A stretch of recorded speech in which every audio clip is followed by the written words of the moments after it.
Side दे रखे हैं किसी ट्राइंगल की रेशियो में 12:17:25 और पेरीमीटर दे रखा है, ये रेशियो में दे रखी है, घबराने वाली कोई बात नहीं है।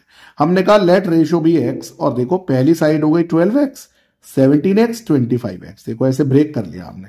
अब हम जानते हैं पेरीमीटर क्या होता है, तीनों साइड का सम होता है, तो तीनों साइड का सम करके पेरीमीटर जो हमें दे रखा है ये ना, इस इक्वल रख दिया। अब इन तीनों का सम 54 नीचे गया तो x की वैल्यू 10 आ गई। अब इन x को 1 by 1 यहां और यहां रख देंगे, तो पहली साइड आ गई 12x, यानी 12 इंटू 10 120, ऐसी दूसरी 170 और तीसरी 250। अब तीनों साइड आ गई। जब तीनों साइड आ जाए ना, उसके बाद तो ये क्वेश्चन बेहद आसान है। क्या करेंगे, पहले सेमी पेरीमीटर निकालेंगे। पहले सेमी पेरीमीटर यानी पेरीमीटर का आधा वो है 270, फिर फॉर्मूला लगाएंगे s minus a, s minus b, s minus c. अब देखो तीनों को सबट्रैक्ट कर देंगे ऐसे फॉर्मूले में रख के। अब अंदर ना मल्टीप्लाई मत करो, पेयरिंग करो।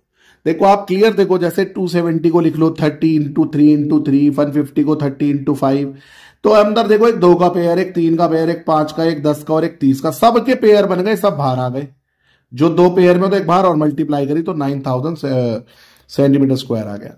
अगर आपको प्यारे बच्चों ये देखो, ये कैलकुलेशन ऐसे नहीं करनी, कोई बात नहीं, आपको पेयरिंग करनी नहीं आती तो कोई बात नहीं, आप इनको मल्टीप्लाई कर लो और उसका स्क्वायर निकालो, लेकिन वो डिफिकल्ट होगा, इसलिए बेहतर है आप इसे ऐसे ही करें ब्रेक करके।